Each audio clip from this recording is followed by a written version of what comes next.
So the initial approach to a patient with fever would always remain first confirming whether it's actually, a significant temperature fever or not.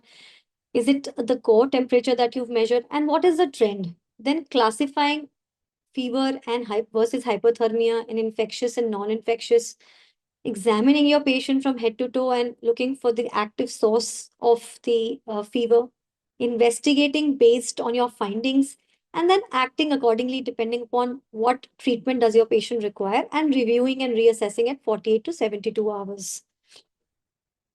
So why does a new fever matter in the ICU? Because fever occurs frequently in adult patients in ICU.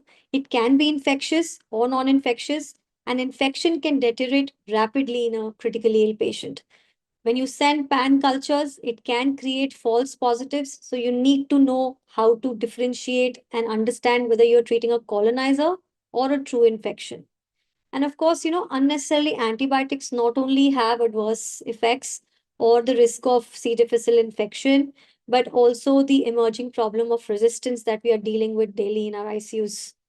And of course, you need to know that whether you've controlled the source or not, because unless you control the source of infection in your patient, you might not be able to achieve the desired outcome only with the antibiotics. Now, let us understand what is the basic difference between fever and hyperthermia.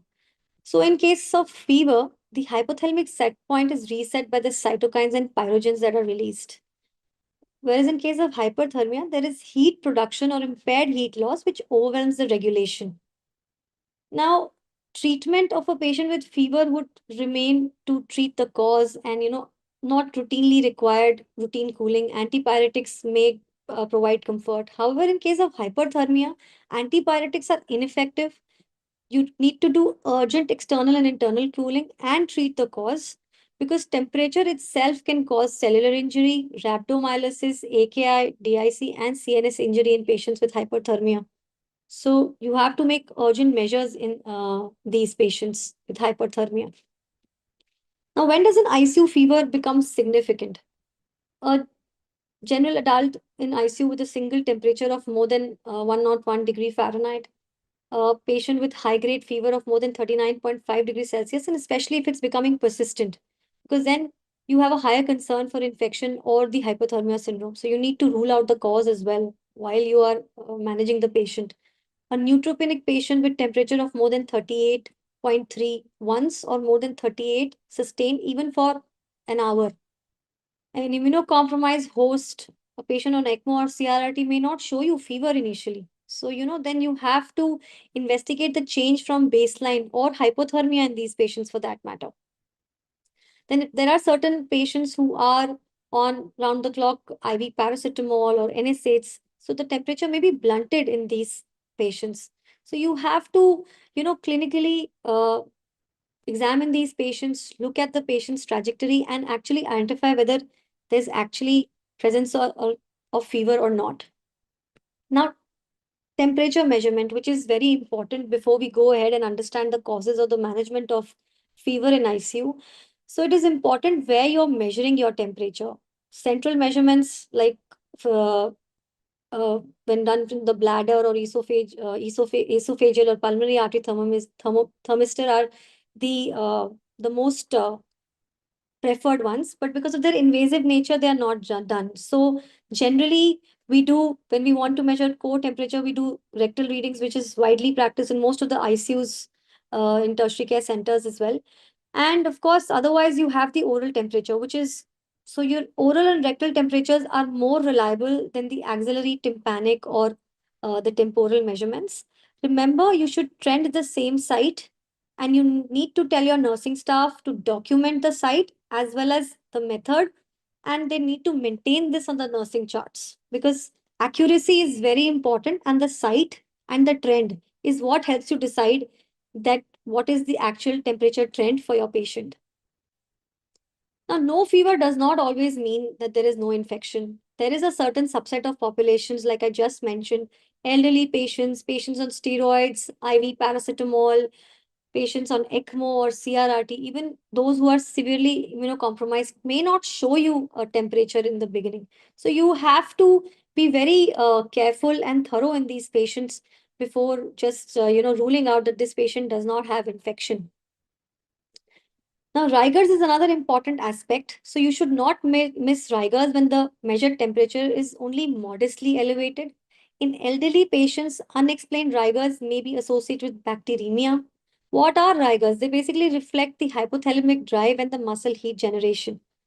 And in a patient who's probably just undergone a device manipulation or has just had a line insertion, if that patient begins to develop rigors, so then it could raise a suspicion that it is a line related infection. So ask your nursing staff that if they've noticed any shaking, were they true rigors or just tremors? Because bedside nurses can actually help you identify these early.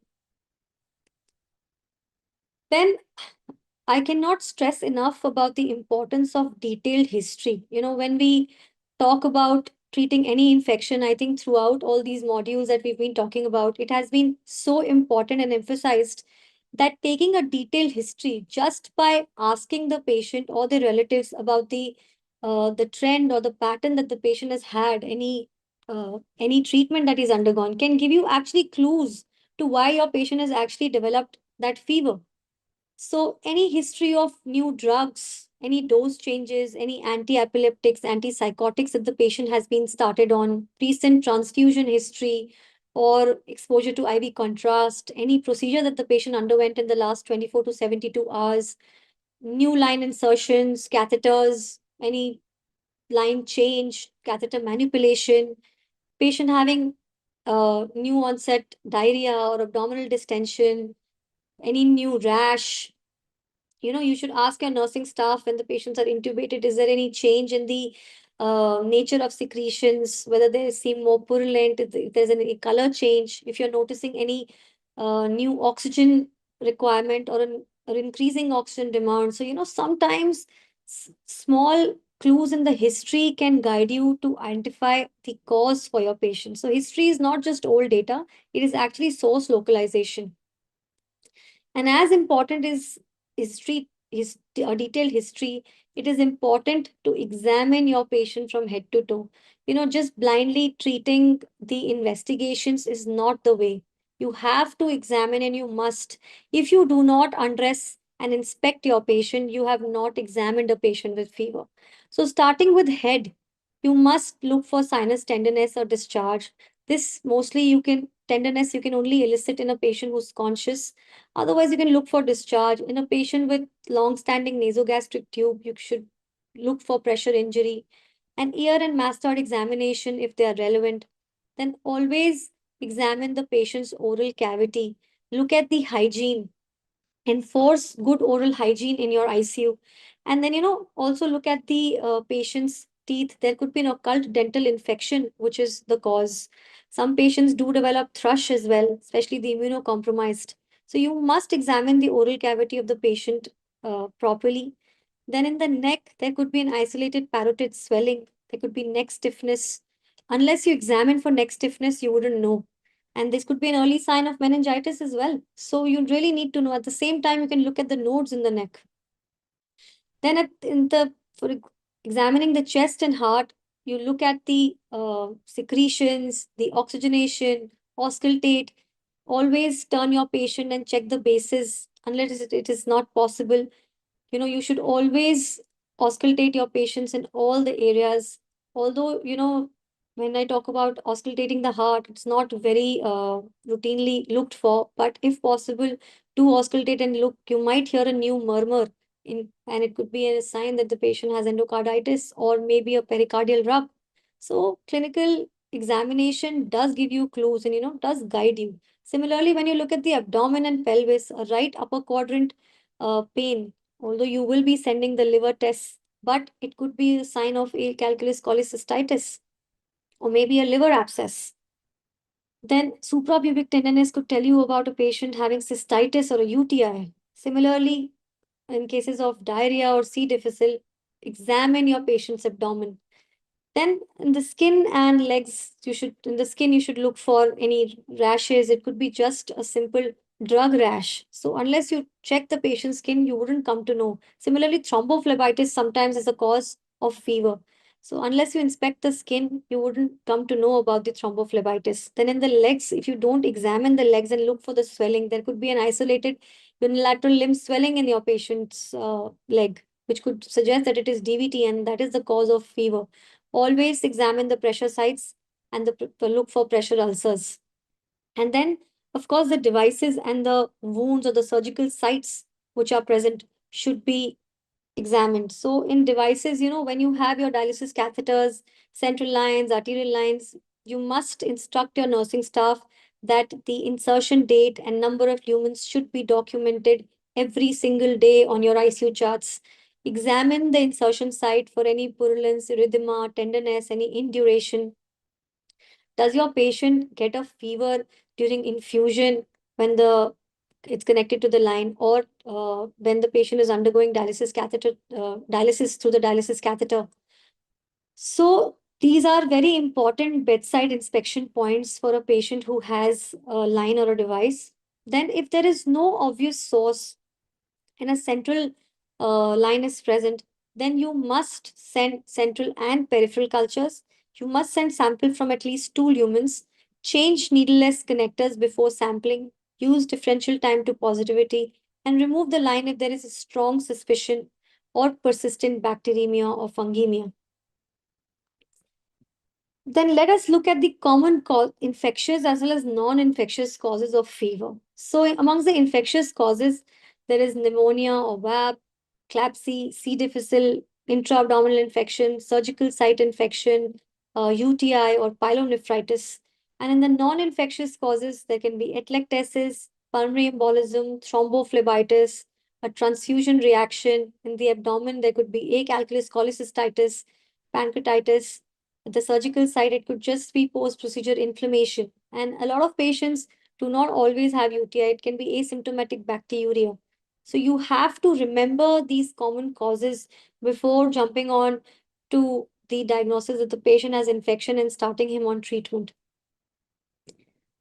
Then in the ICU, pneumonia is often the leading cause of infectious cause of fever.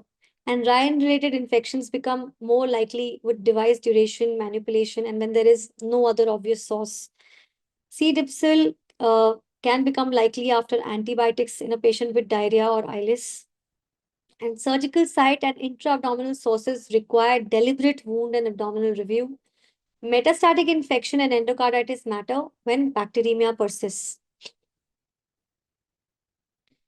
So in the non-infectious causes as well, there are many other causes of non-infectious fever like drugs, patient on beta-lactams, anti-epileptics, antipsychotics.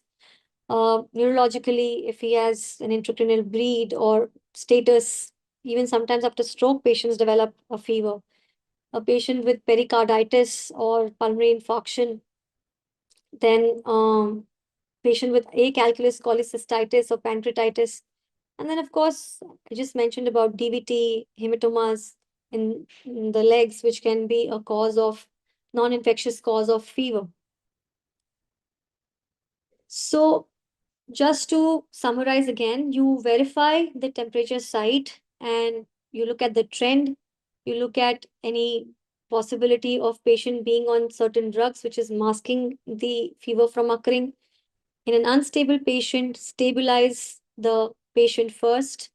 Examine your patient head to toe, take a detailed history because sometimes that is more than enough to diagnose the cause and start and treat your patient. Send focus tests and reassess as 48 to 72 hours for response. Now, after the causes, let us look at the tests that we do when we are investigating a patient with fever. So, blood cultures. When you have a patient with fever without an obvious source or is hemodynamically unstable, suspected bacteremia or line infection, you do send a blood culture. But routinely sending daily cultures for every fever is not something which is recommended and should be done. If you are sending, send at least 2 sets Minimum 10 ml in each bottle should be instilled. Different anatomical sites. Peripheral is preferred whenever possible. Do not delay the timing between taking the samples for each of these sets. And the staff should properly document the site, the lumen, the date and time from where the sample has been taken for sending for the blood culture. Now, the concept of differential time to positivity. So, when you draw paired culture, you draw it one from, of course, this is for when you're suspecting a line infection, right? So, you draw one sample from the catheter and one from the peripheral. You sample at least 2 lumens from your line site. And if the catheter sample becomes positive 2 hours before the peripheral, this supports that this is your catheter associated bacteremia. And of course, this can be there despite adequate therapy. So, when there is persistent bacteremia or fungemia, it can be your line, it can be your catheter, which is a source. So, the first and the foremost is to remove that line, remove that source. Source control is very important when you are treating your patient for any infection. Then, of course, check and inspect the site. There could be a local signs which could, initially tell you, like I just mentioned, about the line being the source of infection. Then the next samples that we send is the respiratory samples when they are sent. So how do you differentiate that it is a colonizer or actually an infection? So when a ET aspirate from a patient comes positive, if your patient has a clinical syndrome, has fever, typical secretions, imaging is showing you infiltrates or a consolidation, your patient starts to require oxygenation or there is an increased demand, then you treat this as a positive. So just a patient with an ET aspirate showing you a positive culture does not necessarily mean that it's a true infection. It has to be correlated clinically always. Similarly, the molecular panels that we send. So the PCR pneumonia panel, if it does come positive, look at the organism load, the resistance markers. Does it correlate with your syndrome? And remember that whenever you're using molecular tests, you must send the cultures for confirmation. So do not ignore the culture and the antibiotic susceptibility testing because that is very important. Similarly, if you grow candida, it's usually a colonizer. So just don't look at the candida and start with antifungal for an airway isolate alone. If you have Acinetobacter or Pseudomonas that comes positive. So, you must remember that these can be colonizers unless it there is a history for Pseudomonas, the patient has a history of, say, prior colonization, has a structural lung disease earlier, has been on prolonged ventilation. The radiology is suggesting that there is a possibility of a new pneumonia or an infection. Only then, just by looking at Acinetobacter and Pseudomonas, don't jump onto adding cover for them unless it is clinically indicated. And then, of course, a good BAL sample. So, mostly we do BAL when your diagnosis is uncertain or an immunocompromised host. In an immunocompromised host, there is a possibility of a lot of opportunistic infections. So, if your clinical uh, presentation is telling you and you know that there is a history of the patient being immunocompromised, you should consider a bowel sample early. And you should not delay treatment. You must start treatment as soon as possible, especially in patients who are immunocompromised. Then the next is the urine. So when the urine culture is positive, can it be misleading? So if your patient has a Foley's catheter in C2 but no urinary symptoms, there is an alternative source. Looking at the culture becoming positive, don't reflexively add antibiotics. It can be asymptomatic bacteriuria, correlated clinically. Similarly, Foley is with a persistent fever and no source. Then first, if you're thinking that this is the source, then first change the catheter and then send a new culture because this will reduce your colonization artifact in the sample that you will receive from the urine culture, the report that you'll get from the urine culture. A patient with pyuria and clinical suspicion, culture from the new catheter, and it supports the UTI evaluation. Septic shock with no other clear source of infection, you include urine in the focused workup.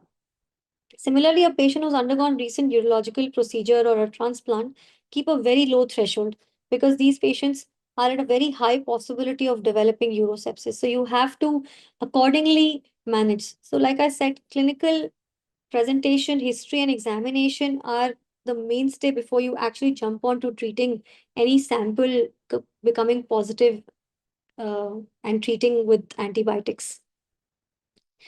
Then something about diarrhea and C. difficile infection. When do you test? When a patient has new more than 3 unformed stools in 24 hours, has an ileus, or there is a suspicion of toxic megacolon, there is an abdominal distension or pain, unexplained leukocytosis, AKI, has been on recent antibiotics.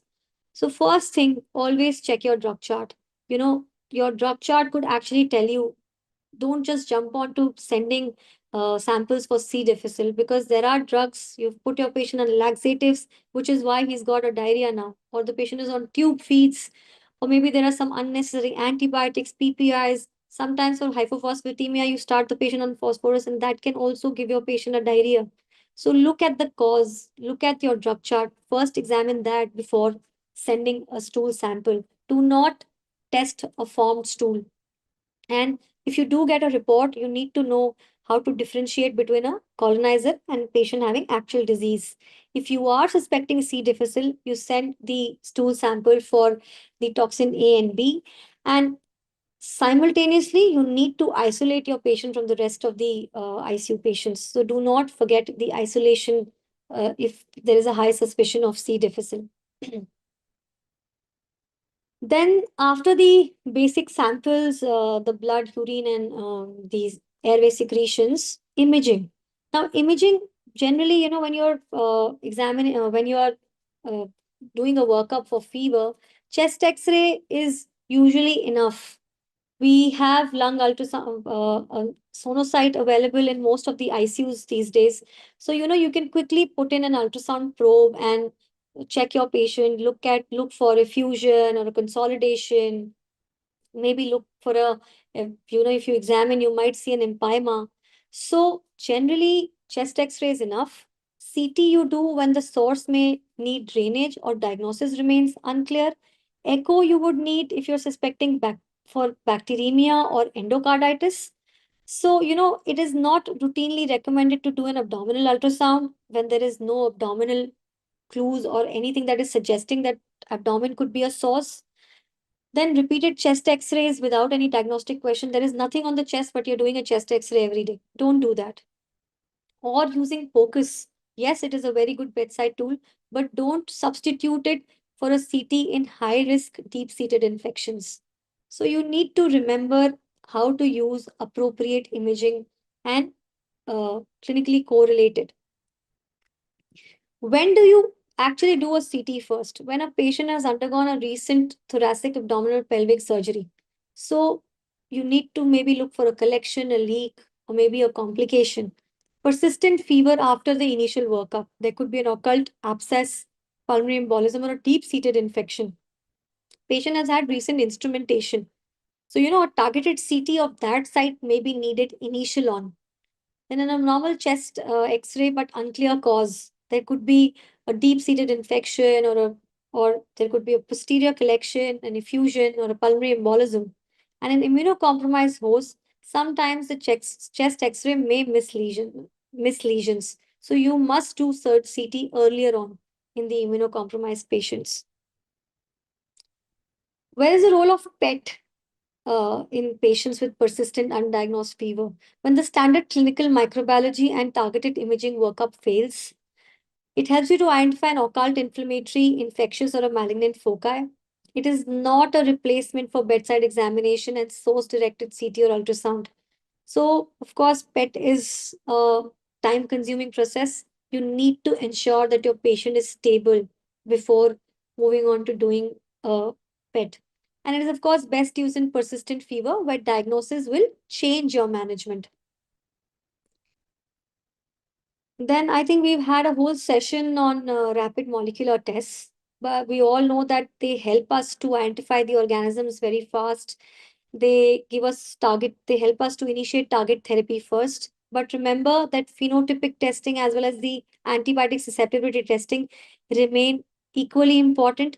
You must correlate these molecular panels like the blood, the pneumonia panel, the viral NAT panel, meningitis encephalitis panel with the clinical syndrome, but do send the cultures always whenever you're using rapid molecular tests for diagnosis. So PCR accelerates decisions, but it does not replace the clinical probability or the AST. Then biomarkers. We all know that biomarkers do not, guide you for initiation or deciding the therapy that you want to choose for your patient, but they are helpful adjuncts to rule out bacterial infection and support stopping de-escalation of antibiotics. So do not use these to rule out infection. It can support discontinuation, and PCT may even be elevated in some viral infections. So do not assume that it is a bacterial infection and from the procalcitonin alone. There can be a possibility of a super added bacterial infection, but that is not just based isolated on your procalcitonin values. And of course, CRP is a useful trend in clinical practice, but do not interpret isolated values. These are better when they are used as when the trend of these of their values are interpreted and correlated clinically. Then antipyretics and cooling. So in fever, avoid routine antipyretics solely to reduce temperature. Use paracetamol for comfort. Treat the underlying cause. And in cases of hyperthermia, temperature itself, like I said, can cause injury. So urgent external and internal cooling is needed.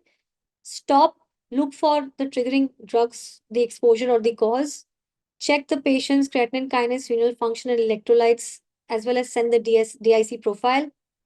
Sometimes specific therapy, like with dantrolene and malignant hypothermia, may be needed. Then, when fever itself is harmful, when the temperature is more than 40, 41, especially if it's rising further and the patient has altered mental status, in case of post cardiac arrest, in a patient with acute stroke, intracranial hemorrhage, or raised ICP, severe hemodynamic instability with high metabolic demand, or suspected malignant hypothermia, heat stroke, or serotonin syndrome. So, high risk brain and hypothermia syndromes justify active temperature control. For a patient with on antibiotics, when do you start or you wait or you stop? Patient with fever and in shock, so you send cultures immediately, but do not delay initiation of empirical therapy. A patient with fever and you have an obvious source, control the source simultaneously while treating the syndrome. A patient who has fever but is stable, send a focused workup before starting broad spectrum therapy. No evidence of infection, look for a non-infectious cause, and always review at 48 to 72 hours for response, for de-escalation, narrowing, or even a change in treatment. So broad start may be correct, but broad continuation without review is a poor practice. So antibiotic timeout at 40 to 72 hours. What do you actually need to review? Is there a real infection syndrome? What did the culture show? Was it actually a true pathogen or a contaminant? Then is the source controlled? Have you achieved the source? Have you removed that line or have you drained that abscess or not? Did you put the patient as a risk initially for MRSA or MDR, but your cultures are negative now, patient is getting better? So review for de-escalation. And of course, when you are initiating, then you look at the response, the patient, whether you've controlled the source or not, and accordingly decide what the duration of therapy. Another entity that can cause fever is the drug fever, which is reported, but not that much. Patient looks better than expected for the temperature that he has. There could be non-specific leukocytosis or eosinophilia. And the occurring of the drug fever is variable. It has a very weak correlation with the initiation of the drug. But if you discontinue the drug, then often the fever improves within 3 to 5 days or even 1 week after stopping the culprit. So you must look at your drug charts daily. Then in elderly patients in ICU, if they have hypothermia, then it could be, severe infection or sepsis possible. In elderlies, you must remember these because sometimes it is the clinical presentation that helps you to identify the possibility of them becoming more sick or them developing an infection. Similarly, a elderly patient with delirium or behavior change could be having an occult infection, could be because of a drug or a metabolic cause, starts to have falls or a functional decline. It could be an infectious or a non-infectious cause. Rigors with modest temperature could be that he's developing a bacteremia. So do not wait for him to develop a full-fledged fever and become more sick before you actually start investigating. Similarly, a new organ dysfunction may replace fever as a sign. So in elderlies, you should keep a low threshold. Now, febrile neutropenia is another entity, which is their absolute neutrophil count of less than 500 or expected to fall below 500 with fever of more than 38.3 degrees Celsius once or more than 38 degrees Celsius sustained. It is important that you start prompt broad spectrum therapy with beta lactams, gram positive cover where it is clinically indicated. Antifungal should be considered in patients with high risk factors and fever more than persistent more than 4 days. GCSF, it's not routinely recommended and does not have universal benefit. And stopping of therapy, the newer guidelines support stopping after the initial clinical recovery in selected cases, irrespective of the absolute neutrophil counts. So just to summarize again, when you have a patient with fever in the ICU, you confirm, you look at the side trend, core temperature if needed, any drugs if they are masking, assess the risk, look at any organ dysfunction, neutropenia, immunosuppression, patient on ECMO, CRRT, elderlies. Then always examine your patient from head to toe. Order focus tests depending upon the clinical presentation, what your examination is showing you, what are you suspecting, and not just randomly start sending patient samples because he has fever. Act on source control, antibiotics if there's sepsis or there's a high risk, and antipyretics only when they're indicated. And of course, reassess at 40 to 72 hours, step down therapy wherever it is clinically indicated. So, new ICU fever is common and infection is important, but not the only diagnosis. Start with accurate temperature, bedside history, and head to toe examination. Cultures should answer a clinical question, so avoid reflex pan culturing. Biomarkers are mainly helpful when infection probability is low to intermediate or for stopping decisions.